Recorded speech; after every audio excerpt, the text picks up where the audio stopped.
ॐ अज्ञानतिमिरान्धस्य ज्ञानञ्जनशलाकया चक्षुरुन्मीलितं येन तस्मै श्रीगुरुवे नमः। नमः विष्णुपादाय कृष्णप्रेष्ठाय भूतले श्रीमते भक्तिवेदान्तस्वामिनिति नामिने। नमस्ते सारस्वते देवे गौरवाणी प्रचारिणे निर्विशेषा शून्यवादी पाश्चात्यदेशतारिणे। नमो महावदन्याय कृष्णप्रेमप्रदायते कृष्णाय कृष्णचैतन्यनामने गौरतुसे नमः। जय श्री कृष्ण चैतन्य प्रभु नित्यानंद श्री अद्वैत गदाधर शिवासादि गौर भक्त वृंद। हरे कृष्णा कृष्णा कृष्णा हरे हरे, हरे राम राम राम हरे हरे। हरे कृष्णा। आप सभी भक्तों का हार्दिक स्वागत है आज के प्रातःकालीन श्रीमद् भागवतम के चर्चा में। तो हम लोग आज चर्चा कर रहे हैं Shrimad Bhagavatam first canto fifth chapter. Narad मुनि के द्वारा वेद व्यास जी को भागवत ग्रंथ की रचना पे उपदेश दिया जा रहा है और इसका श्लोक संख्या 30 ये हम लोग चर्चा कर रहे हैं। तो नारद मुनि अपना इतिहास बता रहे हैं कि कैसे वो नारद बनी। पूर्व जन्म में बालक शूद्र पुत्र के रूप में जन्म हुआ उनका, दासी पुत्र। और उनको इस अवसर प्राप्त हुआ भगवान के शुद्ध भक्तों का संग लेने का।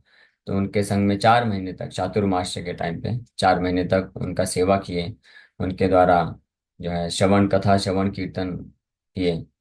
और फाइनली जब 4 महीने पूरे हो गए तो अब वो भक्ति वेदांत यानी शुद्ध भक्त अब वो प्रस्थान करने लग गए। तो जाते वक्त उन्होंने नारद मुनि को क्या प्रदान किया उसका इस श्लोक में वर्णन कर रहे हैं। ज्ञानम गुह्यतमं यत् साक्षात् भगवतोदितम् अन्ववोचम वोचन गमिष्यन्ता कृपया दीनवत्सला। As they were leaving, those Bhakti Vedantas, who are very kind to poor hearted souls, instructed me in that most confidential subject which is instructed by the personality of Godhead Himself. Jnanam guhyattamam yattat ज्ञानम गुह्यतमम। तो हम लोग कल इसके ऊपर विस्तार से चर्चा किए थे। ये गुह्यतमम ज्ञानम क्या है, गीता की गुह्यतमम ज्ञानम वो है साक्षात भगवत उदितम। ये साक्षात भगवान के द्वारा ही प्रदान किया जाता है। धर्मम तो साक्षात भगवत प्रणीतम। जो धर्म है, धर्म विषयक जो बातें हैं चीजें हैं और साक्षात भगवान के द्वारा ही दी जा सकती हैं, उसको भगवद गीता बोलते हैं। और उसी का प्रचार प्रसार फिर अन्य जो शुद्ध भक्त होते हैं, वैष्णवाचार्य होते हैं, भगवान की परंपरा में आकर के वो करते हैं। तो साक्षात भगवत उदितम गुह्यतमम ज्ञानम। तो गुह्यतमम ज्ञानम क्या है? वो गीता में भगवान कृष्ण बताते हैं, मन मना भव मद भक्तो मद्याजी माम नमस्कुरु माम एवश्य सत्यम ते प्रतिजानो प्रियसी में सर्वधर्मान् परित्यज्य माम एकम शरणं व्रज अहम त्वां सर्व पापेभ्यो मोक्षयिष्यामि मा शुचा। ये जो दो श्लोक हैं गीता के 18.65 66 18वें अध्याय का ये दो श्लोक, ये है गुह्यतमम ज्ञानम, द मोस्ट कॉन्फिडेंशियल नॉलेज। सारे ज्ञान में सर्वश्रेष्ठ ज्ञान है, इसके ऊपर और कोई ज्ञान नहीं। गुह्यतमम का मतलब है कि इसके ऊपर और कोई ज्ञान बचता नहीं है। यत तत् यत तत् ज्ञानम,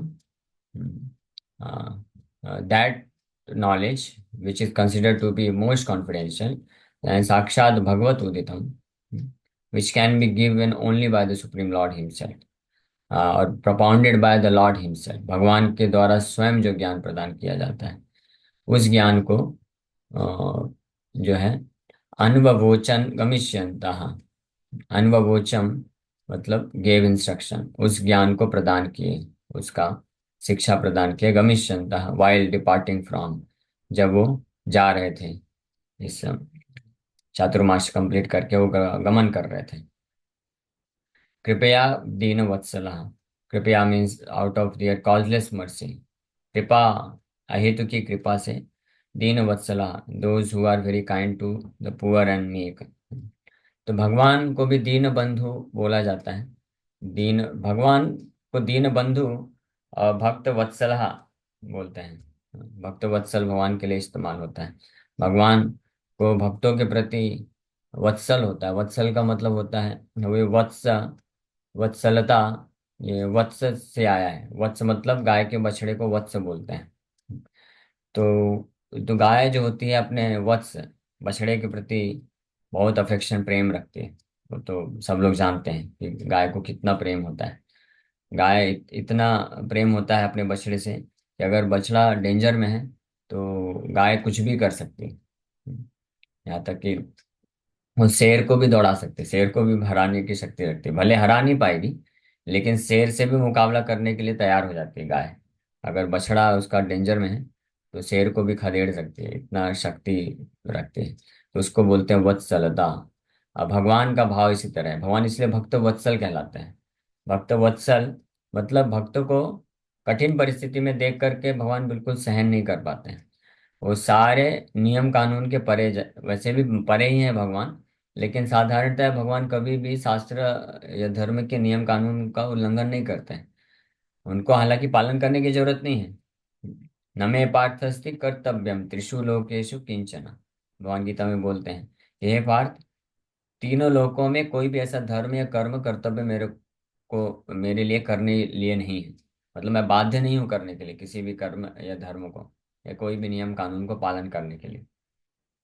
लेकिन जब भगवान आते हैं भौतिक जन संसार में अवतरण लेते हैं, तो भगवान जो है कभी भी किसी भी शास्त्र के नियम को तोड़ते नहीं, आदर्श शिक्षा प्रस्तुत करने के लिए। क्योंकि अगर भगवान हालांकि शास्त्र नियम के पूरी तरह से परे हैं, लेकिन अगर भगवान नियम का पालन नहीं करेंगे तो फिर लोग उनको उनको फॉलो करके बोलेंगे देखो भगवान ने पालन नहीं किया तो हम क्यों पालन करें। तो इसलिए भगवान जनरली कभी भी कोई भी शास्त्र के नियम के विरुद्ध में नहीं जाते। लेकिन जब भक्त की बात आती है तो भगवान उसको भी केयर नहीं करते हैं। He is even ready to break any principles rules and regulations. But वास्तव में भगवान क्योंकि एब्सोल्यूट हैं, परम शुद्ध हैं और तीनों गुणों के परे हैं, इसलिए अपने भक्तों को बचाने के लिए भी भगवान जो कार्य करते हैं, तो अपेरेंटली बाहरी रूप से कभी कभी ऐसा लगता है कि भगवान प्रकृति के नियम के विरुद्ध चले गए। लेकिन फिर भी भगवान के द्वारा वो कार्य किया जाता है और वो दिव्य कार्य होता है, इसलिए फिर भी वो शुद्ध बना रहता है और कोई भी नियम टूटता नहीं है। तो इस तरह से भगवान, इसलिए भगवान को भक्त वत्सल बोला गया है। यानी अपने भक्त की रक्षा के लिए, भक्तों को आनंद देने के लिए भगवान कुछ भी कर सकते हैं। तो भगवान भक्त वत्सल हैं।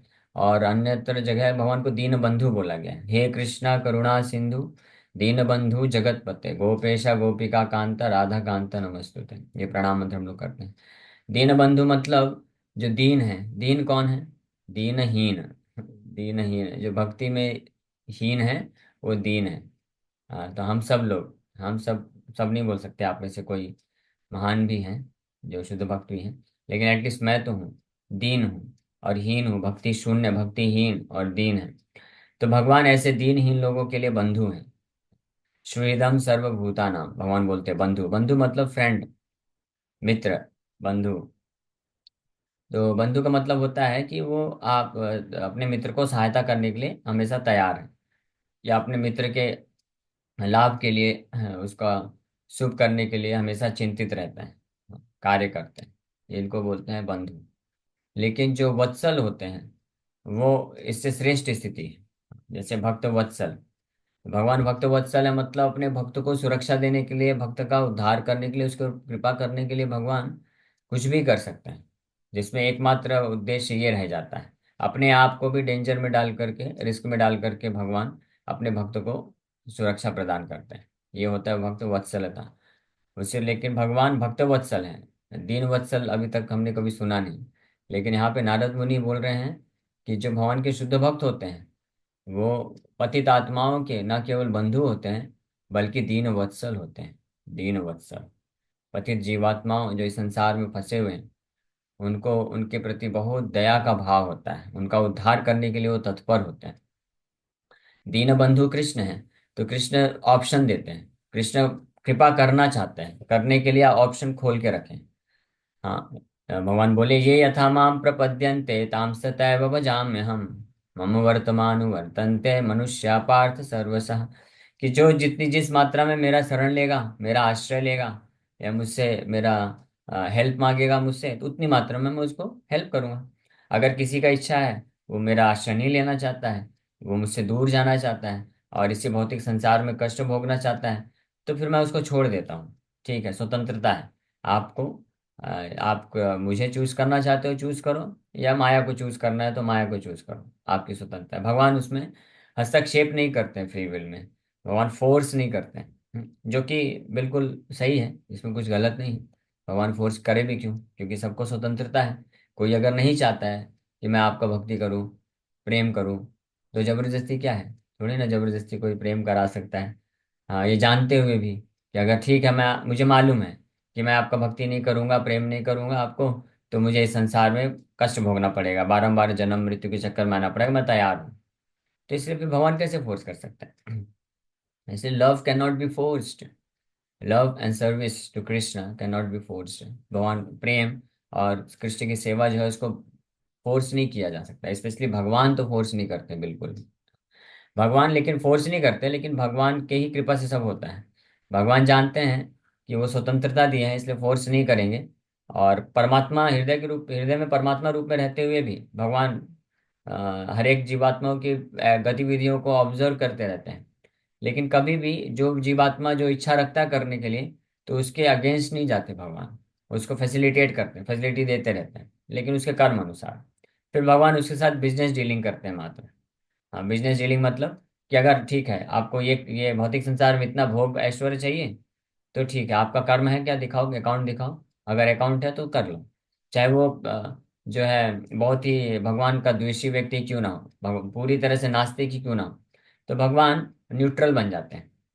मतलब ऐसा नहीं, इससे भी पता चलता है भगवान तीनों गुणों के परे हैं। इस संसार में कोई व्यक्ति होता है, अगर उससे कोई नफरत करता है, उससे कोई ईर्ष्या का भाव रखता है, तो he is not inclined to help that person. उस व्यक्ति को मदद करने के लिए फिर प्रवृत्ति नहीं आती। उसको छोड़ ही देते हैं। लेकिन भगवान उदासीन है, उदासीन रहते हैं। मतलब कोई भगवान को जो है स्वीकार करे या स्वीकार ना करे, भगवान उसके गुण और उसके कर्म के अनुसार उसको अवार्ड देने के लिए तैयार है। अगर कोई नास्तिक से नास्तिक व्यक्ति है, ईर्ष्यालु व्यक्ति है, भगवान को ही गाली देगा, तो भी अगर उसका पुण्य कर्म है और उसका इच्छा है कि मैं इस प्रकार के भौतिक भोग करना चाहता हूँ, तो भगवान उसका पुण्य कर्म अकाउंट बैलेंस चेक करके उसको प्रोवाइड करते हैं, मदद करते हैं। तो ये भगवान की दया है। लेकिन फोर्स नहीं करते भगवान जनरली। हाँ, लेकिन वही भगवान, क्योंकि अल्टीमेटली तो वो परम पिता है, तो जानते हैं कि ये तो मूर्खतावश मुझे छोड़ के जा रहा है और मेरा सेवा नहीं करना चाहता है, इसलिए दुखी रहेगा, तो मैंने तो स्वतंत्रता दिया है। लेकिन फिर भगवान इनडायरेक्ट तरीके से उसको जो है फोर्सफुली लाते भी हैं। वो खुद डायरेक्ट नहीं करते हैं, वो अपने भक्त के माध्यम से और माया के माध्यम से। तो माया के माध्यम से जो कष्ट मिलता है जीवात्मा का, तो उसको फिर थोड़ा थोड़ा फील आता है कि अरे मुझे शायद भगवान के पास जाना चाहिए। फिर जब भगवान के पास आता है तो रास्ते में भक्त लोग मिल जाते हैं फिर भक्त लोग उसको शिक्षा देते हैं। तो इस तरह से भगवान दीन बंधु हैं। ऑप्शन क्लियर कट खोल के रखते हैं, अपॉर्चुनिटी रहती है, भगवान अपॉर्चुनिटी दे के रखते हैं कि अगर आप इस संसार से मुक्त होना चाहते हो, वेलकम। इसलिए एक पिक्चर मैंने देखा था कृष्ण का, उसमें लिखा हुआ था, बहुत सुंदर फोटो था कृष्ण का, और उसमें लिखा था, Krishna whose doors are always open. भगवान कृष्ण परम भगवान हैं जिनके दरवाजे हमेशा खुले रहते हैं। कोई 1,000 जन्म बाद आए, 1 करोड़ जन्म बाद आए, या कई कई जन्मों के बाद आए, पहले नास्तिक था, कृष्ण को गाली देता था, लेकिन फिर भी अगर कोई तैयार हो जाता है किसी क्षण कि नहीं नहीं, अभी तक जो मैंने किया सब गड़बड़ घोटाला हो गया है इतने इतने जन्मों से, अब मैं कृष्ण आपका भक्त बनना चाहता हूँ, तो कृष्ण जो है तैयार हो जाते, okay, come back, come on, welcome. तो ये इस प्रकार से भगवान का भाव है। लेकिन तो इसलिए दीन बंधु उनको बोला जाता है। लेकिन भगवान के जो भक्त होते हैं, उनका भाव इससे भी, भगवान के से भी ज्यादा श्रेष्ठ होता है, भगवान की कृपा से ही होता है। हालांकि भगवान की ही इच्छा से होता है। भगवान जानते हैं कि मैं अपनी सेवा, अपने प्रेम के लिए मैं ज्यादा फोर्स नहीं करूंगा, जो है स्वतंत्रता, फ्री विल दे के रखते हैं। लेकिन भगवान एट द सेम टाइम उसी समय पे वो बहुत चिंतित रहते हैं कि ये जीवात्मा अपने स्वतंत्रता का गलत इस्तेमाल करके भटक रहा है। तो इसको वापस लाना है, तो इसलिए भक्त और माया के माध्यम से वो कार्य भी करते हैं। इसलिए भक्त जो है दीन वत्सल कहलाते हैं, जो कि हर प्रकार का रिस्क लेकर के और कई बार फोर्सफुली भी ऐसे व्यक्ति को के ऊपर कृपा करते हैं। इसलिए कृपया कॉजलेस मर्सी बोला गया है। तो ना ना मांगने पे भी जो दे देते हैं, हाँ, और उत्तम वस्तु, वो दीन वत्सल कहलाते हैं। भगवान तो मांगने पे देते हैं, या भगवान कई बार मांगने पे भी नहीं देते हैं, स्पेशली अगर उनकी शुद्ध भक्ति, भौतिक जगत से मुक्ति वगैरह तो भगवान दे सकते हैं, दे देते हैं जनरली। लेकिन अपनी शुद्ध भक्ति, प्रेमा भक्ति भगवान मांगने पे भी इतनी आसानी से नहीं देते हैं, वो टेस्ट लेते हैं। लेकिन दीन वत्सल होते हैं भगवान के भक्त, तो वो बिना मांगे भी प्रदान करते हैं। तो नारद मुनि यहाँ पे तो छोटे बालक हैं, वो तो उनका बस इतना था कि वो पसंद करते थे। पिछले श्लोक में जैसे आया अनुरक्तस्य, वो साधुओं के साथ रहना उनको पसंद होता था। वो आसक्त हो गए थे उन वैष्णव के प्रति, उनके साथ ही रहना चाहते थे, उनको सुनना चाहते थे, उनका सेवा करने में ये आसक्ति आ गई थी। अब उनको तो, बालक को तो इतना कुछ पता नहीं है कि मेरे लिए क्या सर्वश्रेष्ठ वस्तु है और क्या दिव्य ज्ञान है, क्या गुह्यतमम ज्ञान है। लेकिन दीन वत्सल होने के कारण जब कोई शुद्ध वैष्णव देखते हैं कि कोई उनके पास आया है, सेवा कर रहा है और भाव है, उनसे आसक्त है, तो वो बड़े कृपा दयालु हो जाते हैं कि वो सोचते हैं कि इसको सबसे उत्तम वस्तु देना चाहिए। इसको तो मालूम नहीं है कि क्या सबसे उत्तम है, लेकिन वो खुद ही कृपा करके उनको फिर वो ज्ञान प्रदान करते हैं। कौन सा ज्ञान? ज्ञानम गुह्यतमम यत् साक्षात भगवतोदितम। भगवान के द्वारा ही प्रदान किया हुआ जो सर्वश्रेष्ठ, मोस्ट कॉन्फिडेंशियल नॉलेज है, वो प्रदान करते हैं। वो सर्वश्रेष्ठ ज्ञान क्या है? सरेंडर फुली अनटू कृष्णा, सर्वधर्मान परित्यज्य माम एकम शरणम व्रज। जब हमको समझना चाहिए कि जब हम किसी भक्त के संग में आते हैं और वो भक्त हमको ये इंस्ट्रक्शन दें कि आप कब तक माया में फंसे रहेंगे, कब तक आप जो है बहाने ढूंढते रहेंगे भगवान की भक्ति ना करने का, उठो जागो और भगवान का नाम जप करो। हाँ, भगवान के नाम का जप करो, भगवान को समर्पण करो, भगवान के प्रति ही आसक्ति रखो, भगवान के लिए ही सेवा करो। और अपने जीवन को, दैनिक जीवन को इस प्रकार से आपको संचालन करना चाहिए, आप इस प्रकार से संचालित करिए कि आप कृष्ण के लिए समर्पित हो सकें। हाँ, केवल भौतिक कार्य में इस तरह से नहीं लिप्त हो जाना चाहिए कि आप भौतिक जीवन में आगे बढ़ते जा रहे हैं और आसक्ति बढ़ती जा रही है और भगवान से दूर चले जा रहे हैं। नहीं, तो ये भगवान, भक्तों की असली कृपा ये है कि वो हमको इस प्रकार से उपदेश देते हैं, ज्ञान प्रदान करते हैं। जो मोस्ट कॉन्फिडेंशियल नॉलेज है, जिसमें वो स्पष्ट बताते हैं कि हमको क्या करना चाहिए। मन मना भव मद भक्तो, ऑलवेज थिंक ऑफ कृष्ण। इसलिए देखिए, प्रभुपाद जी वो दीनवत्सल वैष्णव है, कृपया दीन वत्सला। हम सब दीन पतित आत्माएं हैं इस संसार में, और प्रभुपाद जी कृपा करके अपने ग्रंथों के माध्यम से, प्रवचन के माध्यम से शिक्षा दे रहे हैं। और कोई भी ग्रंथ है, कोई भी श्लोक उठा लीजिए, प्रभुपाद जी ज्ञानम गुह्यतमम यत्तत्, भगवान कृष्ण के द्वारा जो सर्वश्रेष्ठ ज्ञान प्रदान किया गया है कि always think of me, never forget me, surrender unto me alone. हाँ, ये मन मना भव मद भक्तो मद्याजी माम नमस्कुरु, ये प्रभुपाद जी शिक्षा प्रदान करते हैं। और साथ ही साथ में, हाँ, इस शिक्षा को अपने जीवन में उतार सके इसके लिए सिस्टम भी बना के जाए। यहाँ पे तो ये जो भक्त लोग थे, भक्ति वेदांतस, तो ये तो खैर सन्यासी हुए। ये कहीं पे भी रुकते नहीं थे, इनका कोई मठ वगैरह नहीं था, संस्थान नहीं बनाए। लेकिन ज्ञानम गुह्यतमम प्रदान करके वो चले गए। और नारद मुनि भाग्यशाली थे कि उनके इस ज्ञान को वो स्वीकार कर पाए और प्रैक्टिस कर पाए। ये भी एक महत्वपूर्ण चीज है। ज्ञानम गुह्यतमम साक्षात भगवतोदितम कृपया अनवगोचन गमिष्यंता। गमिष्यंता मतलब वो प्रदान करके निकल गए। अब वो कहाँ गए? अब ऐसा उस समय तो ऐसा व्हाट्सएप, फोन कॉलिंग, ईमेल ये सब तो नहीं था कि फॉलो अप करेंगे। हाँ, फॉलो अप किए करेंगे भी तो जब लौट के आएंगे तो हो सकता है 2-4 साल बाद फिर फॉलो अप करेंगे, करे यहाँ पे एक नारद छोटा बालक था, अभी वो बड़ा हो गया होगा, देखते हैं क्या चल रहा है उसका, जो हम सिखा के गए हैं भक्ति कर रहा है कि नहीं कर रहा है। तो वैसे हाँ, साल में या पूरे जीवन पर्यंत में 2-3 बार ही ऐसा फॉलो अप हो पाएगा उनका। तो लेकिन ये जो बालक हुए, ये उनसे गुह्यतम ज्ञान को प्राप्त करके बहुत सीरियसली उसको प्रैक्टिस किए। तो इसलिए ये दोनों की जिम्मेदारी है गुरु और शिष्य दोनों की जिम्मेदारी होती है। वास्तव में गुरु का जो रिस्पॉन्सिबिलिटी है, जिम्मेदारी है, वो शिष्य को भगवान का जो गुह्यतमम ज्ञानम है, मोस्ट कॉन्फिडेंशियल नॉलेज है, वो प्रदान कर देना है। ये उनकी रिस्पॉन्सिबिलिटी है। हाँ, अगर वो ये प्रदान कर देते हैं, उनके तरफ से टास्क फिनिश। अब शिष्य का जिम्मेदारी होता है कि वो इस प्रकार के ज्ञान को, शिक्षाओं को प्राप्त करके उसको जीवन में प्रैक्टिस करे, उतारे। अगर वो नहीं करता है तो फिर उसका फॉल्ट है।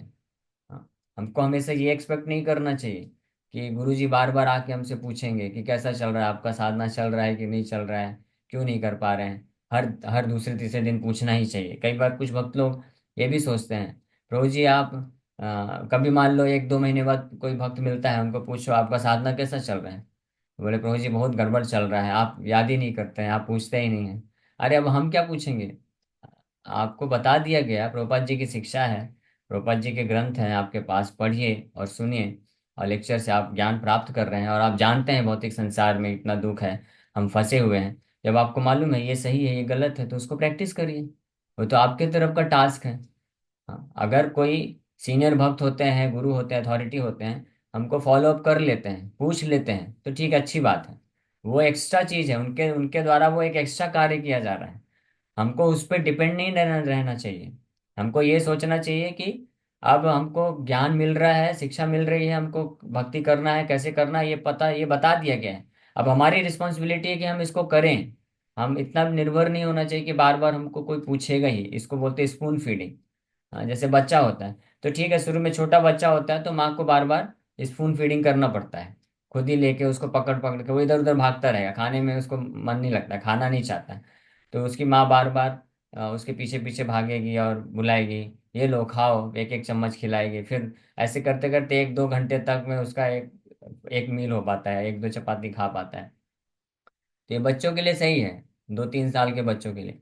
लेकिन वही बच्चा मान लीजिए अभी 10-12 साल 15 साल का हो गया है, अभी भी वो एक्सपेक्ट करेगा कि माँ माँ जो है कुकिंग करके थाली में परोस के ला के रख दी है उसके पास।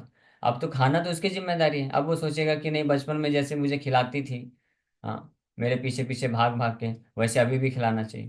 तो अभी कैसे खिलाएगी, अभी आप बड़े हो गए हो, अभी उसके छोटे छोटे और बच्चे आ गए हैं, तब उनको खिलाएगी कि आपको खिलाएगी। आप बड़े हो गए, 12-15 साल के हो गए, तो आप अपने आप खाओ। अब उनका माँ का ध्यान अभी छोटे बच्चों के प्रति है, तो उनको भी ट्रेन करके वो आपके जैसे बना रहे हैं। तो वैसे ही भक्ति में भी हमको, हम बड़े हो जाना चाहिए। हाँ, हम हमेशा छोटे बच्चे नहीं रहना चाहिए, बड़े हो जाना चाहिए। मतलब आपको अगर ज्ञान मिल गया, आप कन्विंस हो गए, 1-2 महीना आपने क्लासेस अटेंड कर लिया, भक्तों का संग मिल गया, 16 माला चालू कर दिए, फिनिश। अब ऐसा होना चाहिए कि हमको कोई भक्त बार बार कोई रिमाइंडर या फॉलो अप करने का आवश्यकता नहीं होना चाहिए कि आइए आप समय हो गया है, क्लास अटेंड करिए, या आप 16 माला का जप करिए, आप मंदिर आइए। अभी कार्तिक महीना चल रहा है। अच्छा हुआ ये टॉपिक से मुझे याद आ गया। तो कार्तिक महीना चल रहा है, सबको, सभी भक्तों को मालूम है, स्पेशली मुंबई के जितने भक्त हैं। मुंबई के कितने भक्त हैं यहाँ पे अभी? अभी देखिए, मुंबई के 15-20 भक्त दिख रहे हैं। तो फॉलो अप करने की क्या आवश्यकता है? अगर हम जानते हैं भागवत कथा महत्वपूर्ण है, तो आना चाहिए, अपने आप ही आना चाहिए। तो मुंबई के कितने भक्त हैं जो सुन रहे हैं? हाथ ऊपर करिए तो अभी उनके लिए इंपॉर्टेंट अनाउंसमेंट है। सुन रहे हैं क्या? कार्तिक महीना चालू हो गया है 2 दिन पहले से। तो आप सबको टाइम निकाल के आना चाहिए, मंदिर आइए, specially ISKCON Juhu temple, it's such a wonderful temple, इतना अद्भुत मंदिर है। यहाँ पे आप शाम को आइए, स्पेशली कभी 7 बजे आ जाइए।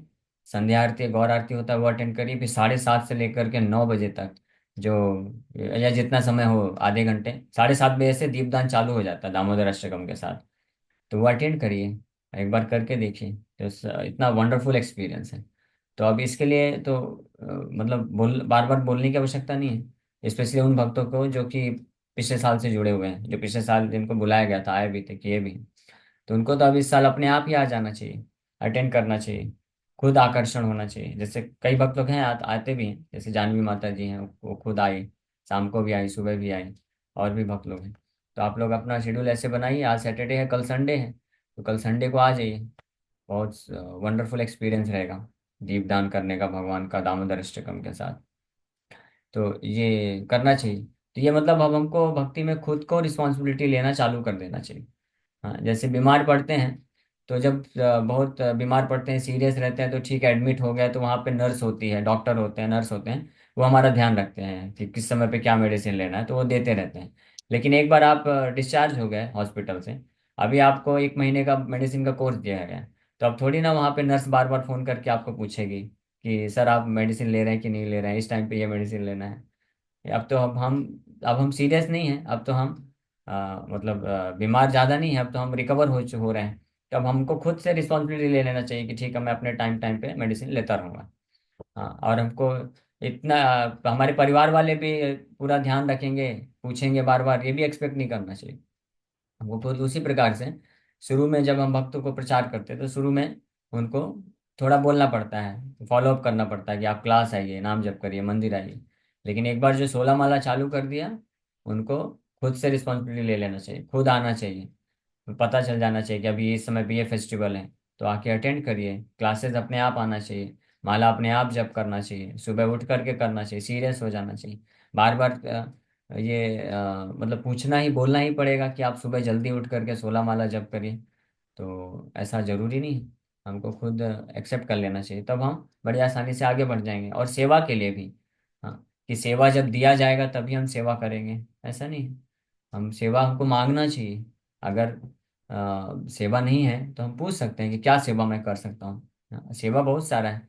आप मंदिर आना चाहे मंदिर आके कर सकते हैं, लेकिन कई लोग मंदिर नहीं आ सकते हैं, तो ऐसे ही अभी ऑनलाइन टेक्नोलॉजी के कृपा से हमारे सेवा हम घर बैठे बैठे कर सकते हैं, कहीं भी ट्रैवलिंग करते करते सेवा कर सकते हैं। कितना वंडरफुल अपॉर्चुनिटी है। बुक डिस्ट्रीब्यूशन कर सकते हैं, बुक्स साथ में रख सकते हैं, जैसे शिल्पा माता जी, वो बुक्स लेके जाती रहती है मंदिर से, और वो बिना बोले वो अपना खुद ही करते रहती हैं कभी कभी बुक डिस्ट्रीब्यूशन, और भी कुछ भक्त लोग करते हैं। वैसे हमको सीरियस हो जाना चाहिए, बोलना ना पड़े। मैराथन अभी आ रहा है, अगले ये कार्तिक महीना जैसे कंप्लीट होगा, मैराथन स्टार्ट हो गया, गीता मैराथन। तो आप सब भक्तों को ये संकल्प लेना चाहिए कि हम खुद मंदिर आएंगे और बुक्स लेके जाएंगे और बुक डिस्ट्रीब्यूशन करेंगे। हाँ, और कहीं भी करिए बुक डिस्ट्रीब्यूशन, आप जिस जगह पे हैं, जिस स्थान में हैं, वहाँ पे डिस्ट्रीब्यूशन करिए। वहाँ पे जो भी इस्कॉन का मंदिर है, सेंटर है, वहाँ से जाके बुक्स उठाइए और बुक डिस्ट्रीब्यूशन करिए। हाँ, आप लक्ष्मी दे करके बुक्स ले लीजिए और फिर उसको डिस्ट्रीब्यूट करिए, उससे जो लक्ष्मी आएगा फिर वापस से बुक्स खरीद लीजिए। हाँ, तो इस प्रकार से सिस्टम ऐसा होना चाहिए कि सेल्फ इंस्पायर्ड हो जाना चाहिए। ज़्यादा ओवरलोड नहीं डालना चाहिए अपने ऊपर भी और अन्य ऊपर, अपने ऊपर जो लीडर्स होते हैं उनके ऊपर भी। ऐसा स्मूथ सिस्टम रखेंगे तो ज़्यादा मात्रा में हम प्रचार प्रसार कर सकेंगे। अगर लीडर्स के ऊपर ही सारा रिस्पॉन्सिबिलिटी आ जाएगा कि एक एक भक्त को फोन करके पूछेगा कि आप बुक डिस्ट्रीब्यूशन कर रहे हैं, नहीं आप सेवा, आप माला कर रहे हैं कि नहीं कर रहे हैं। इसलिए मेरी तरफ से तो मैंने ये सिस्टम बनाया है, बहुत सिंपल, कि किसी भक्त को कोई भी सेवा करना है और स्पेशली बुक डिस्ट्रीब्यूशन, आप दुनिया के किसी भी कोने में हैं, कोई भी इस्कॉन मंदिर में जाइए, वहां से आप पैसा दीजिए, बुक्स लीजिए जितना आप कर सकते हैं। मान लीजिए एक बार आप गए, 8-10 गीता ले लिए, कुछ स्मॉल बुक ले लिए, इतना बुक ले करके पैसा ऑन द स्पॉट जमा करके, और आप डिस्ट्रीब्यूशन करिए। वो पैसा जब डिस्ट्रीब्यूशन करेंगे, लोगों से जो पैसा मिलेगा फिर वापस आके खरीद के वो कर लीजिए। हाँ, तो इसमें बहुत सिंपल सिस्टम रहेगा। नहीं तो अगर हम लीडर बनाएंगे, सिस्टम बना देंगे कि लीडर जो है बुक्स अपने अकाउंट से निकाल करके देगा, फिर बाद में सब भक्त लोग डिस्ट्रीब्यूशन करने के बाद लक्ष्मी सबमिट करेंगे, फिर ये होगा, तो ये सब मैनेजमेंट पे देखिए कितना टाइम निकल जाता है, टाइम खप जाता है। तो जितना हम सिंपल रखेंगे, सिंपल कब होगा जब हम सेल्फ मोटिवेटेड रहेंगे, हम सोचेंगे, ये हमारा चेतना आएगा कि कृष्ण मेरे हैं, प्रभुपाद जी मेरे हैं, इस्कॉन मेरा है, और ये ग्रंथ वितरण की सेवा ये मेरी रिस्पॉन्सिबिलिटी है। हर कोई, हर भक्त ये सोचेगा, तो अपने आप हो सकता है। केवल लीडर्स या गुरु या जो सीनियर वैष्णव हैं कि उन्हीं को बस ऐसा क्यों सोचना चाहिए कि केवल वही जो बोलेंगे तब हम करेंगे। तो इसको बोलते हैं सेल्फ इंस्पिरेशन। तो यहाँ पे ये एक शिक्षा यहाँ पे ये भी मिलती है कि पहले के समय में साधु संत लोग जो है विरक्त होते थे, वो एक जगह प्रचार किए और ज्ञान दिए और आगे निकल गए, और लोग उनके उनसे ज्ञान प्राप्त करके उसको फिर जीवन भर प्रैक्टिस करते रहते थे। कई कई बार तो ऐसा होता था पहले के समय में कि गुरुजी कहीं पे गए किसी गांव में, और दो चार जो सीनियर सीरियस कैंडिडेट होते थे उनको दीक्षा भी देते थे, शिक्षा भी देते थे, और उसके बाद फिर वो जीवन में कभी नहीं मिलते थे। वो शिष्य जो है अपने गुरु को स्मरण करते हुए, उनके उनके द्वारा जो मंत्र दिया हुआ है, उनके द्वारा जो शिक्षा प्राप्त हुई है, उसको हमेशा जो है जीवन भर पालन करता था, और उसके बाद फाइनली दोनों गुरु और शिष्य वैकुंठ में मिलते थे, ऐसा सिस्टम था। तो ये सिस्टम बेस्ट रहेगा। ओके, तो इस श्लोक में हम लोग और कुछ चर्चा कल करेंगे। Thank you very much. Hare Krishna. किसी भक्त का कोई प्रश्न है तो पूछ सकते हैं। यस। Any question?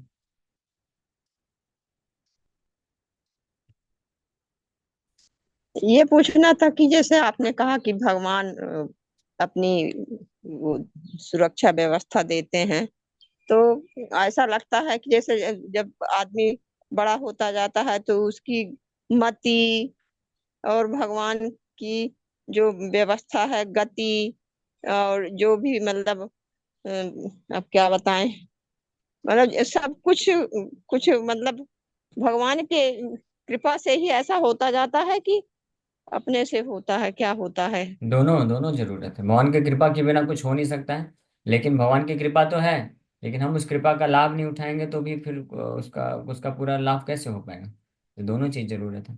जैसे गति मत पेरे व्यवस्था। माँ बाप व्यवस्था। होते हैं। हाँ, मैं समझ गया आपका प्रश्न। माँ जी। बाप होते हैं, अपने बच्चों का एडमिशन करा दिया अच्छे स्कूल में, तो अच्छे स्कूल में टीचर्स हैं, फैसिलिटी है, बुक्स हैं, सब कुछ है, तो वो तो कृपा हो गई। अब बच्चे का भी तो रिस्पॉन्सिबिलिटी बनता है ना कि अब उस कृपा का लाभ उठाए। अगर वो लाभ नहीं उठाएगा तो फिर कोई फायदा नहीं कृपा का, वो ऐसे अनपढ़ गंवार रह जाएगा। तो उसी प्रकार से भगवान के द्वारा, गुरु के द्वारा, वैष्णवों के द्वारा हम तो कृपा कर दी जाती है, शिक्षा दे दी जाती है, मार्गदर्शन दिया जाता है, और हमेशा वो गाइड करने के लिए तैयार भी रहते हैं। लेकिन हमको भी तो फिर लाभ उठाना चाहिए, हमको उनकी शिक्षाओं पे फिर एक्ट भी करना चाहिए। तो वो करेंगे तो फिर पूर्ण लाभ मिल जाएगा। ओके। तो बुढ़ापे में लगता है कि कुछ वो मति जैसे भूल जाता है, कोई ऐसा भी हो। दिक्कत नहीं, कोई टेंशन मत लीजिए, भूल भी जाता है तो इतना बस भगवान ही ध्यान रखिए। भगवान ही ऐसा करते हैं कि अपने आप होता है। नहीं नहीं, भगवान ये सिस्टम है, प्रकृति के नियम है, प्रकृति के नियम के अनुसार चीजें चलती जाती है। तो उससे उससे घबराना नहीं चाहिए। आप बूढ़ी नहीं हो रही हैं, ये शरीर बूढ़ा हो रहा है, शरीर तो साधन है। तो जितना साधन का इस्तेमाल करके सेवा भक्ति कर सकते हैं करिए। नहीं होगा तो टेंशन क्यों लेना, नया साधन दे देंगे भगवान अच्छा था, तो अगले जन्म में और अच्छा, फिर अच्छा शरीर मिलेगा, फिर कंटिन्यू करेंगे। थोड़ी ना मृत्यु के समय में सब कुछ खत्म होने वाला है हमारे लिए, हम तो आगे बढ़ेंगे। ठीक है, तो इसलिए आप जितना कर सकते हैं करते रहिए। जी प्रभु ओके। जी, वो तो करे हैं, 16 माला करने लगे हैं अब। हाँ ठीक है, ओके। अनिमा सिद्धि जब माता होता जी, आपका प्रश्न। है। हरे कृष्ण प्रभु जी, दंडवत प्रणाम। हरे कृष्णा। प्रभु जी, मैं ये पूछी थी, जैसे अपन प्रचार के लिए जाते हैं बुक्स अपन लिए, तो थोड़ा सवाल ऐसा है कि प्रभु, जैसे अपन प्रचार के लिए जाते हैं कई जगह, गांव पे या कहीं पे भी जाते हैं, तो लोगों की मेंटालिटी रहती है कि ये सब फ्री में मिलता है। ऐसे बुक्स की दक्षिणा देने के लिए वो लोग तैयार नहीं होते। कई बार तो ऐसा होता है कि वो ऐसे ही फ्री पे जाता है, और नहीं अगर ऐसा फाइनेंशियली बहुत स्ट्रांग नहीं है तो फिर कैसे करना चाहिए? नहीं, फाइनेंशियली अगर स्ट्रांग भी है तब भी फ्री फ्री में बुक्स नहीं देना चाहिए, क्योंकि फ्री में जो बुक लेता है वो सीरियस नहीं है इसका मतलब। तो उनको अब हम जी। कंडीशन देख सकते हैं, जैसे अगर कोई स्टूडेंट है, कोई फाइनेंशियली वीक है, तो हम अपनी तरफ से उनको डिस्काउंट में दे सकते हैं, 50%, 70% डिस्काउंट में दे सकते हैं। और अगर कई बार ऐसा होता है कोई विद्यार्थी है जो सच में सीरियस है, हमको पता चल रहा है, तो हम फ्री में भी दे देते हैं। लेकिन जो इन जनरल लोग होते हैं, वो बोलते हैं फ्री में दीजिए, वो बस टाइम पास है, वो पढ़ने नहीं वाले हैं। हाँ, तो उनको समझाइए, उनको हमको कन्विंस करना चाहिए कि देखिए आप पूरे दुनिया भर में इतनी सारी चीजें खरीदते हैं और लोग आपको लूटते हैं, और आप लूटते जाते हैं, खूब पैसा देते हैं। यहाँ पे भगवत गीता है, पूरे जीवन आपको काम आएगा, केवल प्रिंटिंग कॉस्ट ले रहे हैं। 230 रुपये क्या है? या 800 पेज की गीता, 230 रुपये क्या है? आप 230 रुपये नहीं दे सकते। तो ऐसे हमको बोलना चाहिए, या फिर बोलना चाहिए कि जो भी अगर आपको लगता है इसमें हम प्रॉफिट कमा रहे हैं, तो प्रॉफिट लेकर के इससे क्या होने वाला है? इससे हम और गीता पब्लिश करेंगे और लोगों तक पहुंचेगा। तो इस प्रकार से अलग अलग एंगल से उनको थोड़ा समझाना चाहिए। लेकिन फ्री में जनरली नहीं बांटना चाहिए, क्योंकि लोग उसको सीरियस नहीं लेंगे, पढ़ेंगे नहीं, और कई बार तो इधर उधर फेंक देते हैं। डिस्काउंट दिया जा सकता है, वो चलेगा।